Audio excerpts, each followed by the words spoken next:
नमस्कार बच्चों। तो हम अपना अध्याय 1 जिसका नाम था संख्या पद्धति उसको कंप्लीट कर लिए हैं और आज हम शुरू कर रहे हैं अपना नया टॉपिक अध्याय 2 जिसका नाम है बहुपद, जिसको इंग्लिश में बोलते हैं पॉलिनोमियल्स। पॉलिनोमियल्स,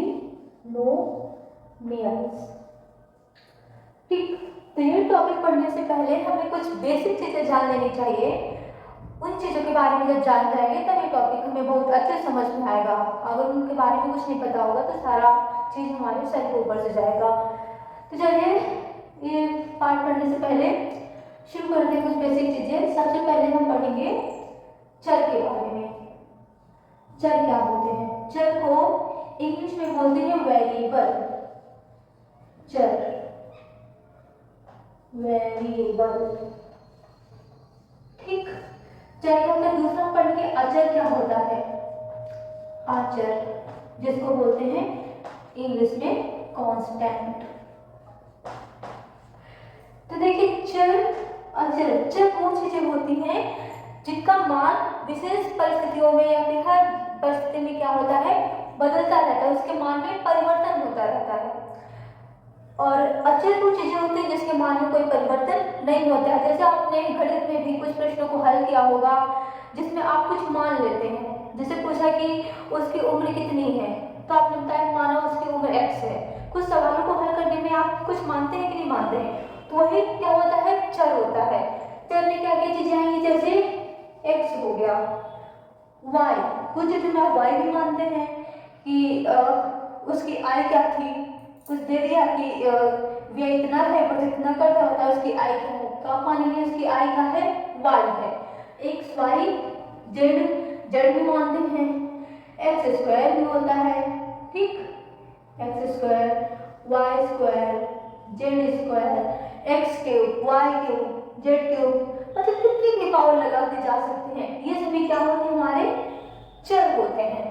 अचर क्या होते हैं, इनका मान क्या होता है, परिवर्तित नहीं होता है।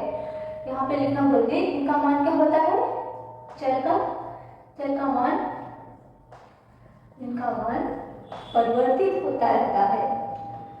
परिवर्तित, परिवर्तित मतलब बदलता रहता है, होता रहता है।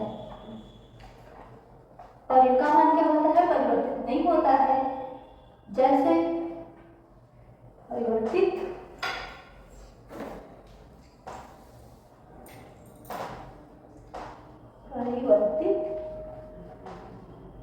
नहीं होता है। जैसे क्या हो गया,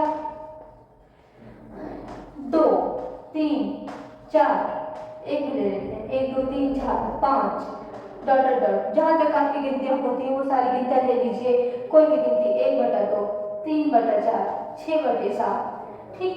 ऐसी सारी जो गिनती होती है, नेगेटिव मतलब ऋणात्मक अंक भी, जैसे -2, -4, -2/3, ये सारी जो संख्याएं हैं ये सभी अचर हैं। इनका मान हर जगह बदलता नहीं है, एक का मान एक ही रहेगा, 2 का मान 2 ही रहेगा। तो ये क्या होती है, अचर होती हैं। तो आपने अचर अचर के बारे में जान लिया। चर क्या होते हैं, जिनका मान बदलता रहता है, x y z, और मान सकते हैं p q r s t, जो भी कुछ आप मानते हैं। और अचर क्या होते हैं, जिनका मान परिवर्तित नहीं होता है। तो आपने 2 चीजें जान ली। पहला क्या जान लिया, चर के बारे में, दूसरा जान लिया अचर के बारे में। चलिए अब तीसरी चीज जानते हैं, जब चर और अचर का गुणा करते हैं तब क्या मिलता है हमें।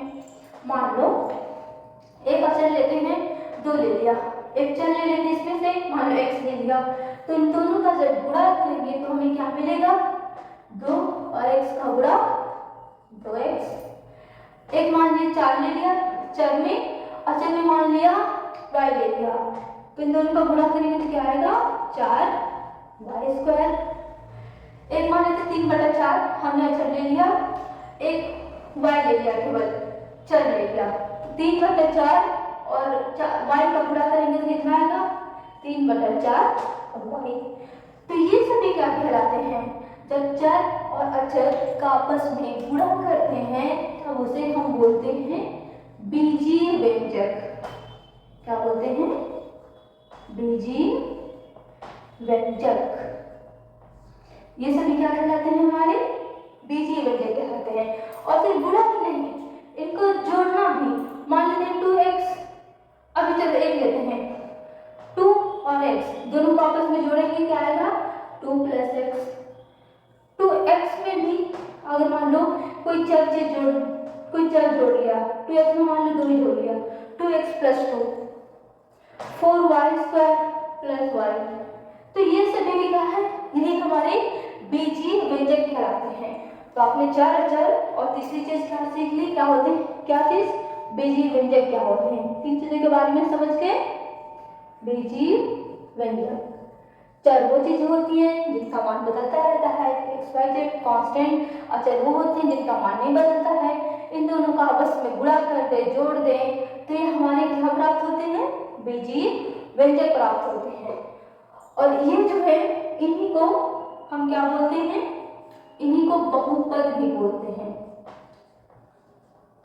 इस रूप में जो भी चीजें लिखी होती हैं यही हमारे क्या कहलाते हैं, बहुपद कहलाते हैं। अभी तो देखिए इसमें केवल 2x कितने वेरिएबल दिख रहे हैं, कितने आपको चर दिख रहे हैं, एक ही चर दिख रहा है। इसमें कितने चर हैं, एक ही चर है। इसमें भी y एक ही चर है, मतलब इसमें एक चर x है, इसमें एक चर y² है, इसमें एक चर y है। इसमें देखते हैं, इसमें भी एक चर केवल x है, इसमें भी एक चर केवल x है, इसमें भी एक चर y² यानी केवल y है। तो ये सभी क्या कहेंगे, एक चर के बीजीय व्यंजक। यहाँ पे लिख देते हैं एक चर में बीजीय व्यंजक। ये सभी एक चर में बीजीय व्यंजक हैं। अगर इसमें 2 चर जुड़ जाएं, जैसे चलो पहले इतना समझ लो फिर आगे बताते हैं। आपने 4 चीजें सीख ली, चौथा हमने क्या पढ़ लिया, बीजीय व्यंजक, सॉरी बहुपद पढ़ लिया। ठीक, इतनी चीजें एक बार देख लीजिए, फिर आगे शुरू करते हैं। चलिए अब अगली चीज पढ़ते हैं, 5वां, पदों की संख्या। अच्छा, अभी हम लोगों ने पढ़ा था एक चर वाले बीजीय व्यंजक, पहले पढ़ लेते हैं। अभी अगर एक चर के अलावा भी और चर हो तो उसको क्या बोलते हैं। जैसे एक उदाहरण लेते हैं, लिखा हुआ है 3x + 4y। अब इसमें आपको कितने चर दिख रहे हैं, तो आप बोलेंगे 2 चर दिख रहे हैं, एक तो x दिख रहा है, दूसरा y दिख रहा है। तो ये क्या बोलेंगे, 2 चर में रेखीय व्यंजक, बीजीय व्यंजक, 2 चर में बीजीय व्यंजक। तीसरा अगर एक और पद जोड़ देते हैं, मान लो 3z जोड़ दिया, तो अब इसमें कितने चर हैं, एक चर आपको x दिख रहा है, दूसरा y दिख रहा है, तीसरा z दिख रहा है, तो आप बोलेंगे 3 चर में बीजीय व्यंजक। ठीक, इतनी बात आगे समझ में। अब 5वां टॉपिक पढ़ते हैं, पदों की संख्या क्या होती है। पदों की संख्या, या फिर इसको बहुपद के पद भी बोलते हैं, बहुपद के पद। चलिए इसमें भी एक उदाहरण लेते हैं। मान लेते हैं एक उदाहरण दिया है 2x² + 3x। तो सबसे पहले आप लोग बताइए ये कितने चर में बीजीय व्यंजक लिखा हुआ है, एक चर में या 2 चर में या 3 चर में। तो क्या बताएंगे, इसमें तो एक ही चर दिख रहा है, कौन सा दिख रहा है, x दिख रहा है, तो आप बोलेंगे एक चर है तो एक चर में बीजीय व्यंजक हुआ, है ना। अब पूछा जाएगा इसमें पदों की संख्या या फिर बहुपद के पद कितने हैं, तो आपको कितने पद दिख रहे हैं, सिंपल 2 पद दिख रहे हैं। तो आप बताओगे इसमें कितने पद हैं, 2 पद। कौन कौन से, पहला कौन सा पद दिया हुआ है 2x², और दूसरा कौन सा पद है 3x। इसी में एक चीज आप सीख लीजिए, पूछा जाएगा गुणांक क्या होते हैं। ये 5वां, ये हमारी 6वां चीज है, गुणांक। तो देखिए अगर ये हमारा एक बीजीय व्यंजक दिया हुआ है, इसमें पदों की संख्या पूछे तो आपने 2 पद बताया। इसे में एक सवाल और पूछ देता है कि x² का गुणांक बताइए, इस बीजीय व्यंजक में x² का गुणांक बताइए, या फिर इस बीजीय व्यंजक में x का गुणांक बताइए। तो देखिए इनके साथ जो भी नंबर, जो भी संख्या गुणा में दी हुई होती है वही हमारी गुणांक होती है। अगर पूछेगा x स्क्वायर का गुणांक बताइए, तो x स्क्वायर के साथ किसका गुणा हो रहा है, 2 का गुणा हो रहा है, तो x स्क्वायर का गुणांक कितना हो जाएगा, 2 हो जाएगा। बात आ गई समझ में। 3x, x square plus 3x में बोलेगा x का गुणांक बताइए, x स्क्वायर का गुणांक 2 था लेकिन x का गुणांक कितना है, 3 है, तो इसका गुणांक कितना बताएंगे, 3 बताएंगे। दूसरा उदाहरण लीजिए, 4y cube plus 3y plus y। इसमें बोलिए पदों की संख्या कितनी है, सबसे पहले बताइए इस बीजीय व्यंजक में या इस बहुपद के कितने पद हैं, तो आपको कितने पद दिख रहे हैं, 1 2 3, क्या बताएंगे, 3 पद हैं। कौन कौन से, पहला पद कौन सा है, 4y क्यूब, दूसरा पद कौन सा है, 3y, तीसरा पद कौन सा है, केवल y। इसे गुणांक बता दीजिए, y क्यूब का गुणांक कितना है, कितना है, y क्यूब के साथ किसका गुणा हो रहा है, 4 का, तो बताएंगे इसका गुणांक 4 है। y का गुणांक सिर्फ कितना है, 2 y है, ये y स्क्वायर कर लीजिए, ठीक। y स्क्वायर का गुणांक कितना है, y स्क्वायर का गुणांक कितना बताएंगे, 3 है। y का गुणांक कितना है, y का गुणांक 1 होगा, बताया था ना मैंने, 1 लिखा नहीं जाता लेकिन 1 सबके साथ गुणा में होता है। चलिए और उदाहरण लेके तो समझते हैं।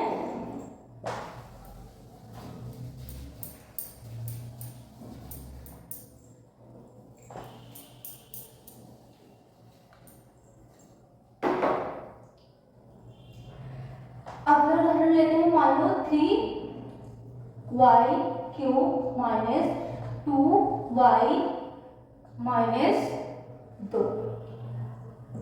इसमें बताइए पदों की संख्या कितनी है,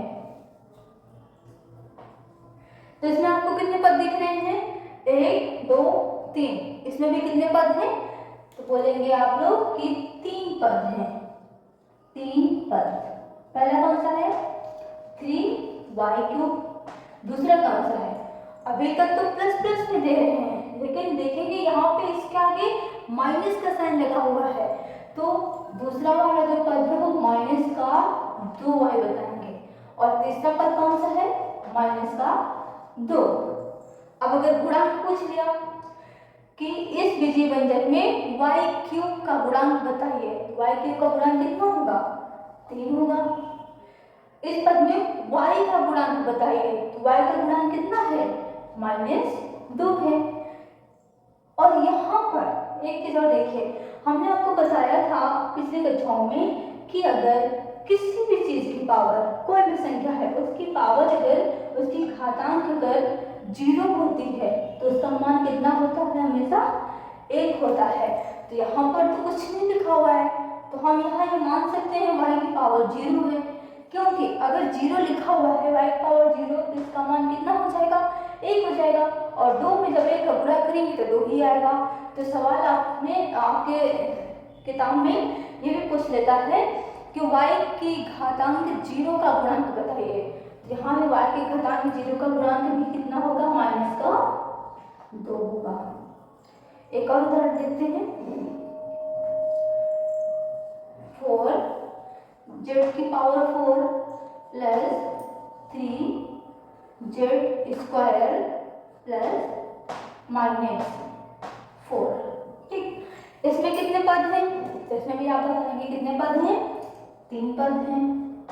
कौन कौन से, 4z की पावर 4, और दूसरा कौन सा पद है, 3z स्क्वायर, और तीसरा कौन सा पद है, -4।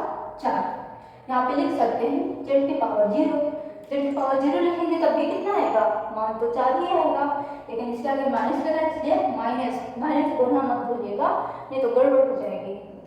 गुणांक बताइए, इस बीजीय व्यंजक में या इस बहुपद में z की पावर 4 का गुणांक कितना है, तो देखिए z की पावर 4 के साथ किसका गुणा हो रहा है, 4 का, तो इसका बताएंगे गुणांक कितना है, 4 है।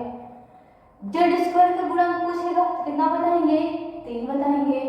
और जब और 0 का गुणन पूछेगा तो कितना बताएंगे, -4 बताएंगे। इतनी बात आ गई समझ में। तो आपने 2 चीजें और नहीं सीख ली। पहला सीख लिया बहुपद के पद, बहुपद के पद, और नई चीज क्या सीख ली, गुणांक। चलिए अब और कुछ नई चीजें सीखते हैं।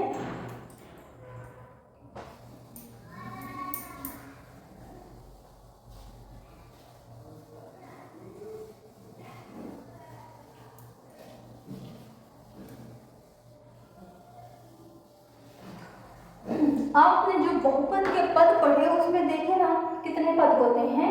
तो देखिए अगर मान लो लिखा हुआ है केवल 2x, तो इसमें आपको कितने पद दिख रहे हैं, एक पद दिख रहे हैं, इसलिए इसको कभी कभी एक पदी भी बोलते हैं। क्या बोलते हैं, एक पदी। अगर इसी तरीके से 2 पद हो 3x + 2, तो इसको क्या बोलते हैं, द्विपद बोलते हैं, द्विपद। 3 पद होंगे तो 3 पद जैसे 4x² + 3x + 2, तो इसमें कितने पद हैं, 3 पद हैं, तो इसको क्या बोलेंगे, त्रिपद बोलेंगे। लेकिन 3 से जब ज्यादा पद हो जाएंगे तो उसको भी बहुपद बोलेंगे। चतुर्थ पद नाम की कोई चीज नहीं होती, ठीक है, एक पद, द्विपद और त्रिपद। इतनी बात सीख गए। अच्छा कुछ और चीज बताते हैं। रेखीय बहुपद जानते क्या होता है, बहुपद, रेखीय बहुपद। रेखीय बहुपद वो होता है जिसमें चर की घातांक कितनी हो, 1 हो। चर की घातांक, घातांक या घात कितना होना चाहिए, हमेशा 1 होना चाहिए, उसी को बोलते हैं रेखीय बहुपद। जैसे यहाँ पे ये जो 2 उदाहरण लिखे हुए हैं ये हमारे रेखीय पद के, रेखीय बहुपद के लिखे हुए हैं। इसमें भी x की घातांक कितनी है, 1 है, इसमें भी x की घातांक कितनी है, 1 है, तो वो हमारे क्या कहलाएंगे, ये दोनों रेखीय बहुपद कहलाएंगे। लेकिन जिसकी घात 1 नहीं होती है उसको रेखीय पद नहीं बोलते हैं। तो आपने एक और चीज सीख ली, क्या, रेखीय पद क्या होते हैं, जिसकी घात कितनी होती है, 1 होती है। चलिए इतना भी समझ में आ गया होगा। अब एक टॉपिक और है सीखते हैं जो कि बहुत जरूरी है, पढ़ते हैं, जिसको हम बोलते हैं बहुपद की घात।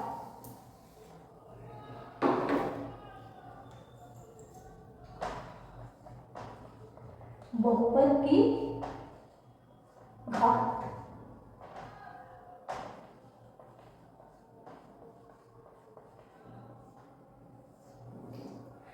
इसके लिए भी पहले एक उदाहरण लेते हैं। मान लेते हैं 2x³ + 3x + 2 इतना लिखा हुआ है। इसमें बोलेंगे इस बहुपद की घात बताइए। तो देखेंगे कि जो भी इसमें चर मान दिया होता है, जो भी चर दिया होता है, इस पूरे व्यंजक में चर में जितनी सबसे ज्यादा घात होती है वही उसकी घात कहलाती है। जैसे देखेंगे इसमें तो 0 घात है क्योंकि x की पावर 0 लिख सकते हैं, इसमें 1 घात है, लेकिन इस वाले पद में x की घात कितनी दिख रही है, 2 दिख रही है। तो इस बहुपद में जो बहुपद की घात होगी वो कितनी होगी, 2 होगी। जो सबसे ज्यादा घात होती है वही बहुपद की घात कहलाती है।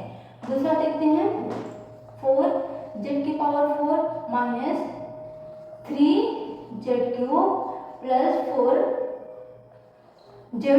+ 5। ठीक, इसमें बताइए बहुपद की घात कितनी होगी।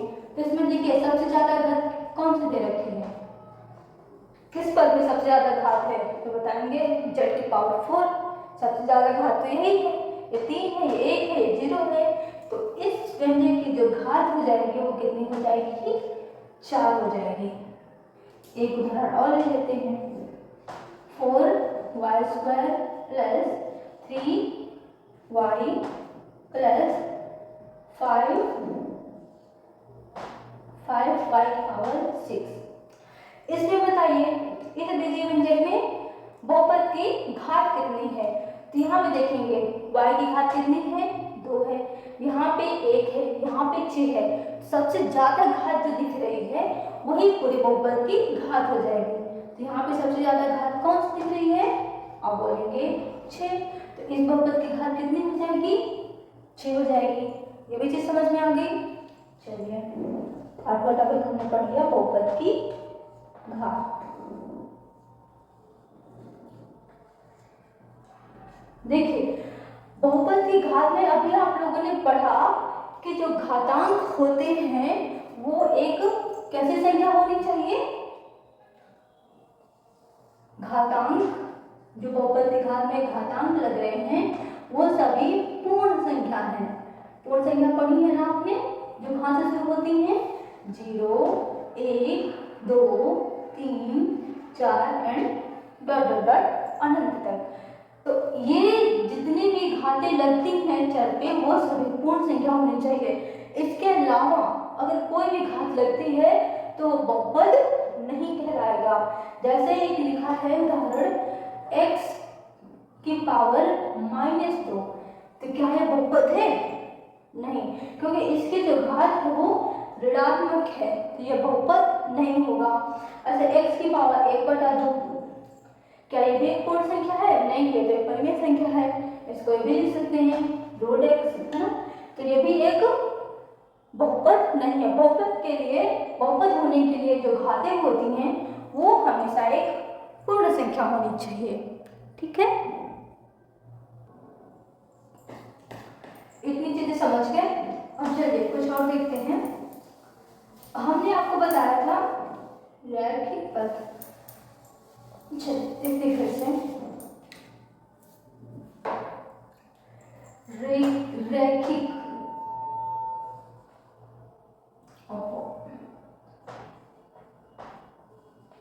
रैखिक पद क्या होता है, रैखिक बहुपद। तो जिस बहुपद की घात सीखे आपने, तो जिस बहुपद की घात कितनी होती है, 1 हो,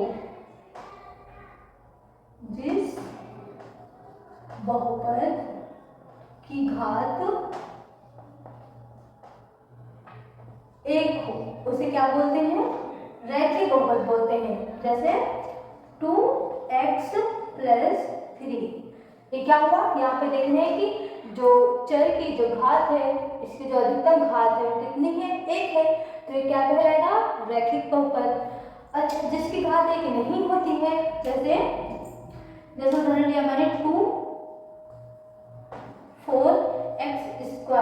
+ 2x + 3, तो यहाँ पे देखेंगे इस बहुपद की घात कितनी है, 2 है, तो इसको हम बोलते हैं द्विघाती बहुपद।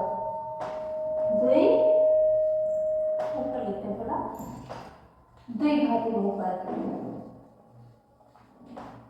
द्विघाती बहुपद क्या बोलते हैं, जिसमें बहुपद की घात कितनी हो, 2 हो, जिस बहुपद की घात 2 उसे क्या बोलेंगे, द्विघाती बहुपद बोलेंगे। जिस बहुपद की घात 3 हो उसे क्या बोलेंगे, त्रिघाती बहुपद।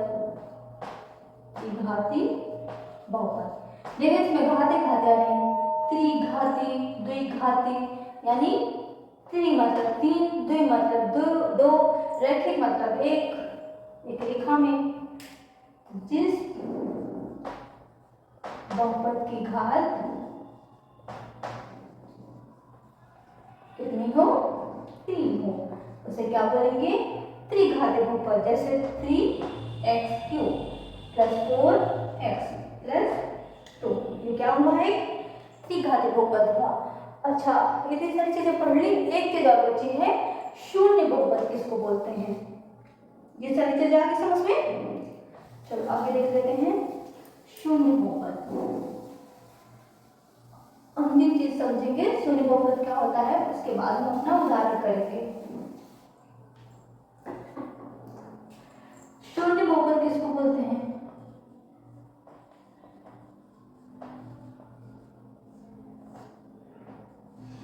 जिसमें जितने भी अचर दिए हुए हैं वो सभी क्या हो? शून्य हो। सभी अचर शून्य हो तो जो क्या बोलेंगे? शून्य बहुपद बोलेंगे। जैसे 0x³ plus 0x² plus 0x, तो ये सभी ये बहुपद कैसा है? एक शून्य बहुपद है। इसमें देखिए, इसमें भी अचर कितना? 0, इसमें भी अचर कितना? 0, इसमें भी अचर 0। जिसमें सारे अचर क्या हो? शून्य हो, वो क्या कहलाते हैं? शून्य बहुपद कहलाते हैं। अगला टॉपिक हमने क्या पढ़ लिया? शून्य बहुपद। तो आई होप ये सारी चीजें आपको समझ में आ गई होगी। अब देखते हैं जो हमारे किताब में जो उदाहरण दिया हुआ है उसे। क्या उदाहरण है?